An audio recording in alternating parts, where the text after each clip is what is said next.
오늘 말씀의 제목이 깨어 있으라입니다. 여러분 설교 시간에 깨어 있으시기를 축복합니다.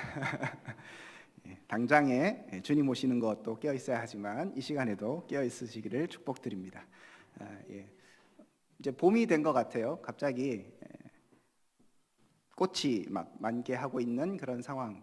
어떤 분들은 오늘 막 반팔 입고 다니시고 이런 것들도 봤는데 날씨가 이렇게 변화하고 있습니다. 급작스럽게 변화하는 이 시대 가운데 보면 우리가 꽃이 폈다 이렇게 보면 뭐 개나리가 폈다 하면 어떤 생각을 합니까? 봄이 왔구나 이런 것들을 알게 되죠. 오늘 본문도 그런 얘기를 하고 있습니다. 하나님이 마지막 때에 오실 텐데 예수 그리스도께서 마지막 때에 오실 것인데 그때를 너희들이 준비해야 한다. 그 말씀을 하고 계십니다. 그러면서 32절에 무화과 나무의 비유를 배우라고 말하고 있습니다. 무화과 나무가 연하여지고 잎사귀를 내면 여름이 가까운 줄 너희가 다 알고 있는 것처럼 우리로 치면 뭐 개나리가 피면 이제 봄이 왔구나 이렇게 생각하는 것처럼 너희들이 그런 상황과 환경 어떤 이런 이것저것들을 환경들을 보면서 어떤 때가 되었다는 것을 아는 것처럼 예수님께서 이 앞에 마지막 때 이런 기근 뭐 전쟁 그 다음에 사람들이 하나님을 배신하고 뭐 그 다음에 거짓 선지자들이 일어나고 이런 얘기들을 쭉 하셨거든요. 자, 이런 얘기들을 내가 쭉 했지. 그러니까 너희들은 마지막 때쯤을 확인하고 그런 일들이 쭉 일어나는 것을 보고 인자가 주님께서 오셨다는 것을 기억하고 인식해야 된다라고 말씀하고 있는 것입니다. 33절에 보면 이와 같이 너희도 이 모든 일을 보거든. 여기서 이 모든 일이 앞에서 말씀하셨던 그런 여러 가지 재난과 기근과 이런 많은 것들이에요. 그런 것들을 보거든 인자가 가까이 문 앞에 이른 줄을 알라라고 말씀하고 있는 겁니다. 요즘 전쟁 일어나고 있죠, 그죠? 그래서 뭐 이란하고 미국하고 전쟁을 하고 있다는 게 갑자기 예수님이 오신 그런 증거가 아닐 수 있지만 여전히 이 땅 가운데 계속적으로 그런 수많은 많은 문제들이 발생하고 있습니다. 우린 그런 것들을 보면서 어떤 생각을 해야 되는가 돌아보면 인자가 가까이 왔다는 생각을 해야 하는 것이죠. 그런데 여러분 한번 생각해 보십시오. 역사 이래로 전쟁은 계속 있었고 기근도 계속 있었고 어려운 상황들은 계속 있었고 이단들도 계속 생겨나고 있는 상황입니다. 하지만 주님은 아직까지 오지 않으셨죠? 2000년 정도가 지났습니다. 주님께서 이제 온다 얘기하시고 한 2000년이 훨씬 더 지났는데 그러면 도대체 주님은 언제 오시는 걸까요? 이렇게 생각하다 보면 우리의 마음들은 나태해지기 십상입니다. 주님이 확률적으로 보니까 2000년 동안도 안 오셨는데 지금 굳이 지금 이런 생각을 할 수 있는 것이죠. 그래서 우리는 그 경각심을 점점 낮추면서 그냥 이 땅, 이 세상, 내 눈에 보이는 것 거기에 집중할 때가 얼마나 많은지 모르겠습니다. 하지만 하나님께서는 분명히 말씀하십니다. 천지가 없어질지언정 내 말은 없어지지 아니하리라 이렇게 말씀하시면서 내가 분명히 온다고 했으면 그리고 지금 이때가 임박했다고 했다면 그 말은 분명한 진리다라고 말씀하고 있는 것입니다. 문제는 그날과 그때는 안다 모른다? 아무도 모르는 것이 문제입니다. 오늘 본문에서 이런 것들을 계속 강조하고 있습니다. 36절에 보니까 그러나 그날과 그때는 아무도 모르나니 하늘의 천사들도 아들도 모르고 오직 아버지만 아신다고 얘기하고 있습니다. 언제인지 몰라요. 그래서 우리의 마음들이 우리의 긴장이 늦춰질 때가 있는 것입니다. 이렇게 예수님께서 다시 오셔서 이 땅을 심판하시는 날이 분명히 다가오고 있긴 한데 하지만 그때가 언제인지 정확하게 알지 못하는 것이 우리의 또한 분명한 현실이기도 합니다. 그래서 예수님께서는 준비하고 깨어 있어야 된다고 말씀하시는 것이죠. 여러 가지 예를 들고 계시는데 노아 홍수 때의 예를 들고 계십니다. 37절부터 이렇게 말씀하시죠.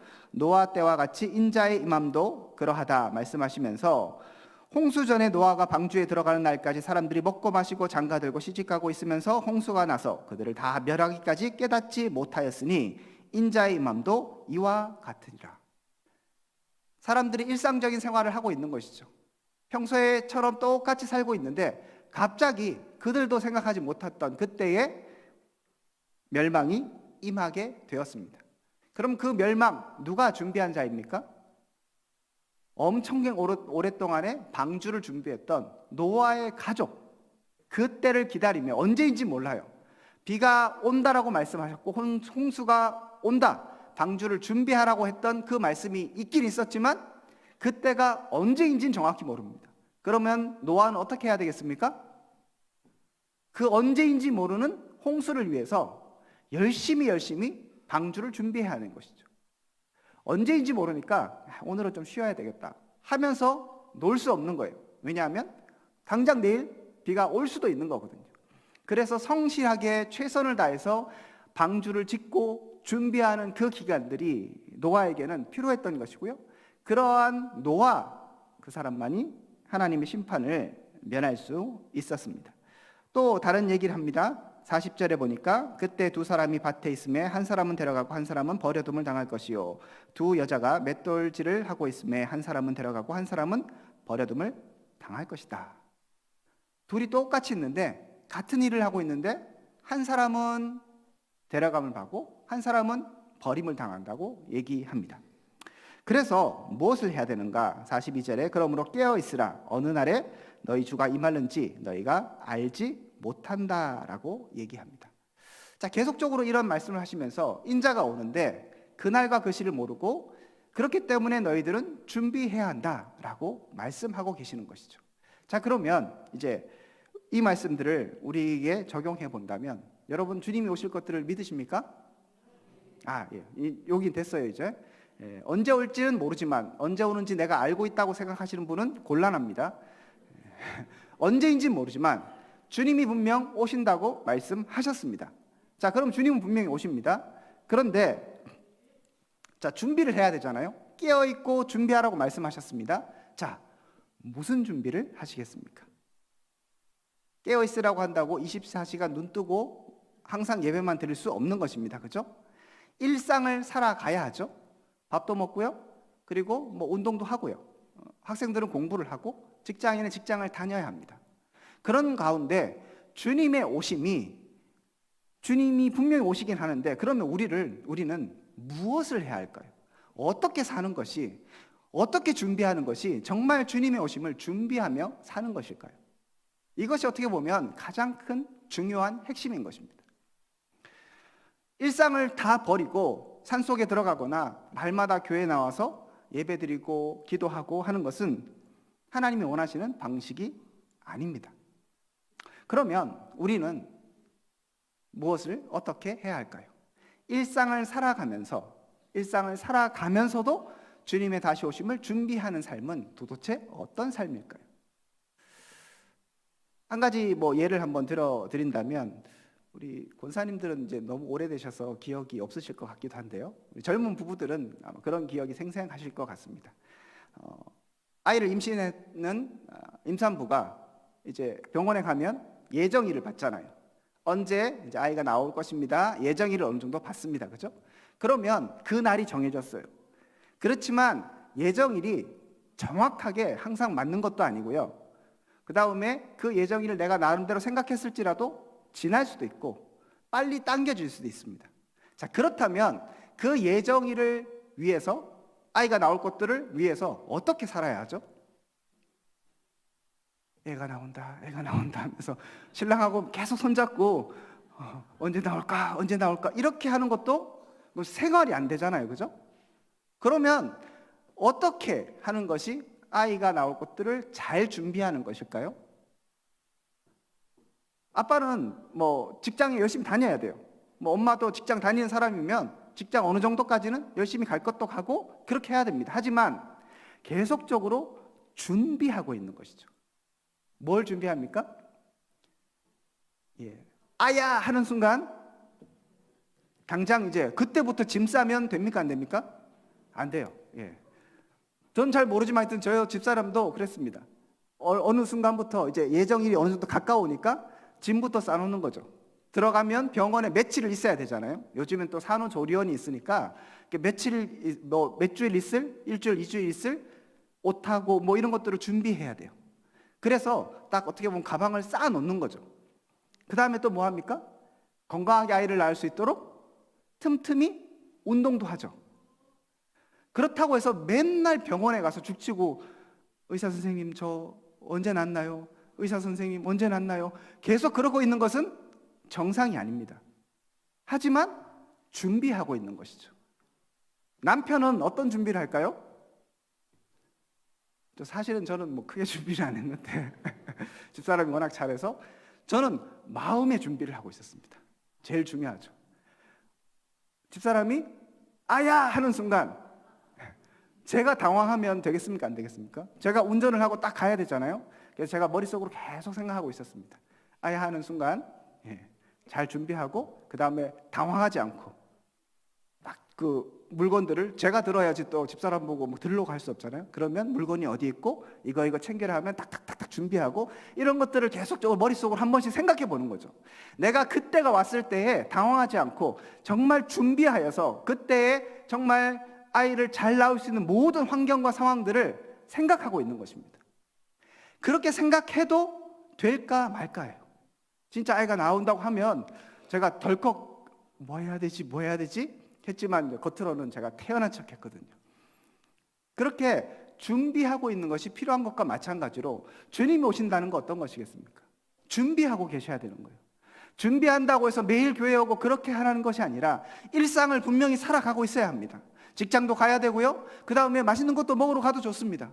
벚꽃이 피면 벚꽃 구경하러 가셔도 됩니다. 하지만 또 한편으로의 머릿속에는 지금 당장이라도 주님이 오신다 할지라도 하나도 이상하지 않을 정도로 준비하고 계셔야 되는 것이죠. 이 중에 특별하게 청년들 주님이 내일 오신다고 하면 여러분 어떠십니까? 좋아요. 대단하십니다.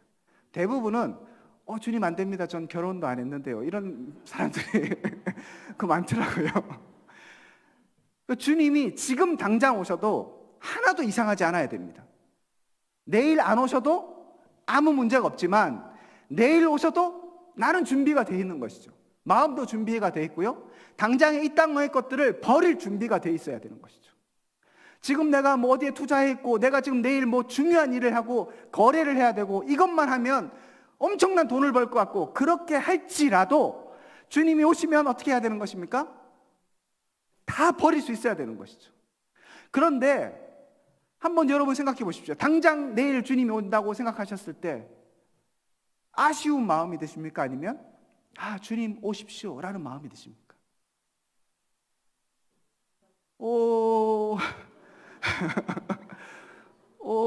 이러면 곤란하실 거예요. 난 아직 통독도 덜 했고 뭐 기도 결단도 좀 덜 했고 헌금 결단한 거 그것도 잘 덜 했는데 이렇게 생각하시면 안 되는 겁니다. 완벽하지 않을 수 있습니다. 하지만 주님이 오신 그때가 되면 주님, 저는 여기 수고했고 그리고 주님과 함께 천국의 삶을 누리겠습니다 하는 그 준비가 되어 있으셔야 합니다. 자, 그러면 묻겠습니다. 여러분 준비하고 계십니까? 여러분 깨어 있으십니까? 혹시라도 부족하다면 지금부터 준비하십시오. 개인마다 다르실 수 있어요. 하지만 여러분이 주님이 다시 오신다, 세상이 끝이 온다고 했을 때 두려운 마음이 계시는 분들이 계시다면 이제 정말 주님의 다시 오심이 여러분 가운데 기쁨으로 다가올 수 있도록 준비하십시오. 주님의 다시 오심 별로 반갑지 않으신 분들이 계시다면 정말 곤란하지만 이제 주님의 다시 오심을 기대하고 기다릴 수 있는 마음을 가질 수 있도록 여러분이 그렇게 더 기도하고 더 애쓰시기를 축복드립니다. 혹시라도 여러분 마음 가운데 주님의 다시 오심을 기대하면서 너무 좋다 이런 마음이 있다면 그 마음을 잃지 않도록 여러분 기도하십시오. 그 마음을 더욱 키워나가십시오. 그럼에도 불구하고 여러분 또 너무 주님 오심을 기대하면서 일상을 팽개쳐서는 안 됩니다. 왜요? 주님이 언제 오실지 모르기 때문입니다. 오늘 그래서 본문에서 주님의 다시 오심과 주님의 오심 때 어떻게 깨어있고 준비해야 되는 것에 대해서 45절부터 예를 하나 들고 있습니다. 45절부터 이렇게 얘기하죠. 충성되고 지혜 있는 종이 되어 주인에게 그 집 사람을 맡아 때를 따라 양식을 나눠줄 자 누구냐? 라고 얘기합니다. 종의 비유를 들면서 주인이 어디 갔나 봐요. 그래서 그 집안을 지금 어떤 종이 맡고 있습니다. 청지기인 것이죠. 그 청지기가 해야 될 일이 무엇입니까? 주인의 오심을 기다리면서 팽개치고 밖에 나가서 주인 언제 오시나, 주인 언제 오시나, 이렇게 하는 삶은 옳지 않은 삶이라는 거예요. 옳은 주인을 정말 잘 기다리는 삶은 자기에게 맡겨진 일들을 충실하게 해 나가는 삶입니다.